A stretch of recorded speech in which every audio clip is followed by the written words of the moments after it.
Hello students, स्वागत है आपका आपके अपने यूट्यूब चैनल बीजी टीचर में। स्टूडेंट्स, आज के वीडियो में हम बात करेंगे कक्षा 10 गणित के बोर्ड एग्जाम में आप लोगों से कौन कौन से इम्पोर्टेंट प्रश्न पूछे जाएंगे। तो आज के वीडियो में हम बात करने वाले हैं प्रश्नावली 3 और प्रश्नावली 4 में आप लोगों से कौन कौन से इम्पोर्टेंट प्रश्न पूछे जाएंगे। तो वीडियो को बहुत ध्यान से देखना है और हर प्रश्न को आप लोगों को दोहरान करना है ताकि आप लोगों के अच्छे अंक आए। तो शुरू करते हैं आज का वीडियो और देखते हैं कि प्रश्नावली 3 में आप लोगों को जो रेखिक समीकरण से संबंधित है उसमें आप लोगों से कौन कौन से सवाल पूछे जा सकते हैं। तो देखो, प्रश्नावली 3 बहुत ही इंपॉर्टेंट प्रश्नावली है और इसमें आप लोगों से एक 6 नंबर का प्रश्न पूछा जाता है, ठीक है, जो कि ग्राफ पर आधारित प्रश्न होता है।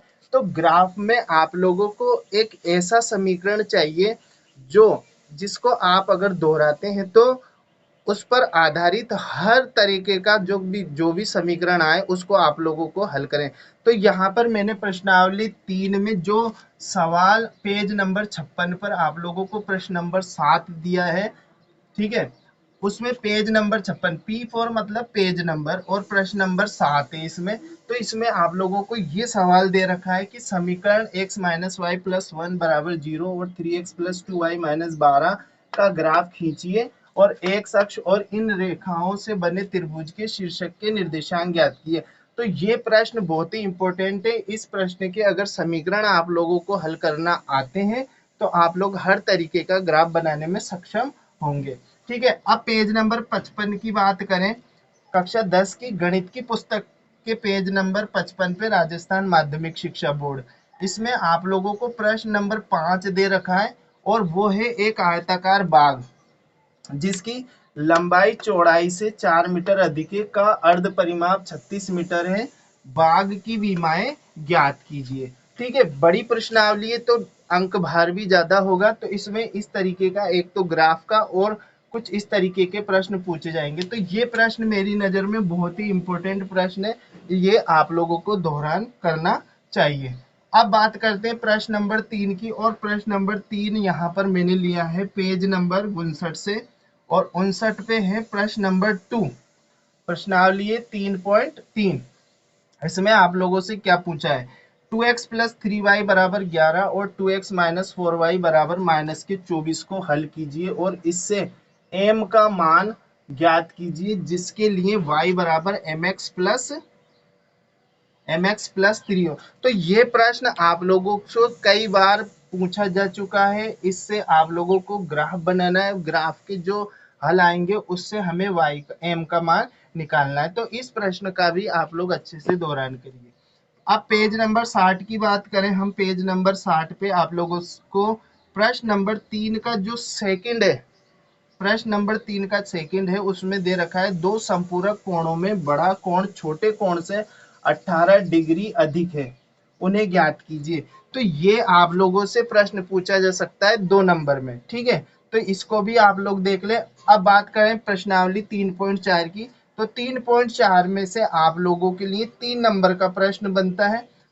तो पेज नंबर 63 पर प्रश्न नंबर 2 में प्रश्न 2 का एक है, यदि हम अंश में एक जोड़ दें तथा हर में से एक घटा दें तो भिन्न एक में बदल जाती है, एक में बदल जाती है। यदि हर में एक जोड़ दें तो यह 1/2 हो जाती है, तो भिन्न ज्ञात करो।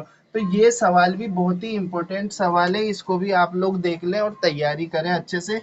अब पेज नंबर 68 की बात करें, 68 पर आप लोगों को उदाहरण नंबर 15 और जो 16 दे रखा है, ये तो बहुत ही इंपॉर्टेंट सवाल है। ये दोनों सवालों में से निश्चित रूप से आप लोगों से एक सवाल जरूर पूछा जाएगा। सवाल देख लेते हैं क्या है, p के किन मानों के लिए निम्न समीकरण के युग्म एक अद्वितीय हल है। तो यहाँ पर आप लोगों को जो रेखीय समीकरण के जो कंडीशंस है वो याद होनी चाहिए, तब आप लोगों को ये सवाल करने में कोई दिक्कत नहीं आने वाली। तो इसके समीकरण ये दे रखे हैं, आप लोगों को इसको हल करके और पी का मान निकालना है। और 16वां है के किस मान के लिए रेखिक समीकरण के युग्म अपरिमित रूप से अनेक हल है। तो के का मान यहाँ पर निकालना है। तो एक सवाल पी, इसके समीकरण ये दे रखे हैं, ध्यान से देख लीजिए इनको। तो एक सवाल P या K का मान निकालने पर जरूर आता है। तो इन दोनों सवालों को आप लोग अच्छे से देख ले, ठीक है। अब बात करते हैं प्रश्न पेज नंबर 74 पर, प्रश्न नंबर 1। पेज नंबर 74 पर प्रश्न नंबर 1 दे रखा है, रेखिक समीकरण युग्म में बदलकर हल करो।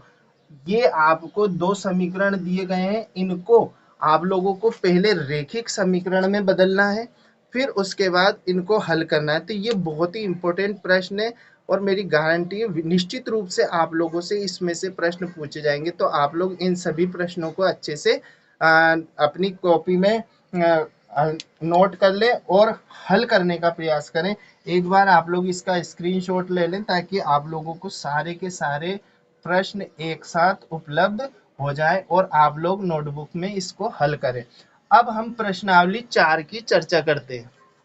तो स्टूडेंट्स अब बात कर लेते हैं प्रश्नावली 4 की, और 4 है द्विघात समीकरण पर आधारित। तो कौन कौन से सभी सवाल आप लोगों से इसमें पूछे जा सकते हैं, एक बार इसका स्क्रीनशॉट ले लीजिए, उसके बाद आप लोगों को बहुत आसानी होगी। तो इसमें आप लोगों को जो इम्पोर्टेंट प्रश्न है वो मैंने यहाँ पर लिख दिए। पहला प्रश्न है पेज नंबर 82 से, जांच कीजिए कि क्या निम्न द्विघात समीकरण है। तो इस तरीके का समीकरण आप लोगों को दे दिया जाएगा और उस पर आधारित प्रश्न आप लोगों से पूछा जाएगा, ठीक है। दूसरा सवाल है, रोहन की माँ उससे 26 वर्ष बड़ी है, उनकी आयु का गुणनफल अब से 3 वर्ष पश्चात 360 हो जाएगा, रोहन की वर्तमान आयु ज्ञात कीजिए। तो इस प्रश्न को भी आप लोग देख लें अच्छे से। पेज नंबर 83 पर है उदाहरण 4, द्विघात समीकरण के मूल हल के मूल ज्ञात कीजिए। 6x² - x - 2 = 0 के मूल ज्ञात कीजिए। तो ये आप लोगों को इसके मूल निकालना आना चाहिए, द्विघात समीकरण को हल करना आना चाहिए, ठीक है।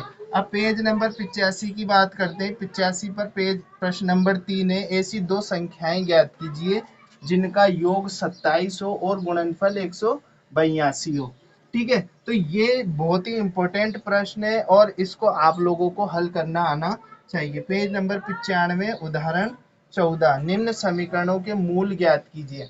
यहाँ पर आप लोगों को मैंने दो समीकरण लिखे हैं, इन दोनों समीकरणों को आप लोगों को अच्छे से देखना है और हल करना आना सीखना चाहिए। अब इसमें एक शब्द आता है विविक्तिकर, कि विविक्तिकर क्या होता है।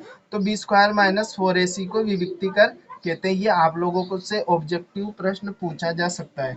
पेज नंबर 100 पर है, पेज नंबर 100 पर प्रश्न नंबर 2 है, k का मान ज्ञात कीजिए यदि दो मूल बराबर, यानी द्विघात समीकरण के में k का मान ज्ञात कीजिए यदि इस समीकरण के दो मूल बराबर है। तो ये दोनों प्रश्न ही आप लोगों को अच्छे से देखना है और सीखना है कि किस तरीके से हम इनको हल कर सकते हैं। तो ये थे आज के प्रश्नावली 3 और प्रश्नावली 4 के इम्पोर्टेंट प्रश्न। इनको आप लोगों को अच्छे से हल करना सीखना है। निश्चित रूप से इनमें से कोई ना कोई प्रश्न आप लोगों को देखने को जरूर मिलेगा। तो इस वीडियो में इतना ही। अगले वीडियो में हम अगली दो प्रश्नावलियों में से कौन से महत्वपूर्ण प्रश्न आप लोगों से पूछे जा सकते हैं उनको अपन डिस्कस करेंगे। तो मिलते हैं अगले वीडियो में, तब तक के लिए गुड बाय।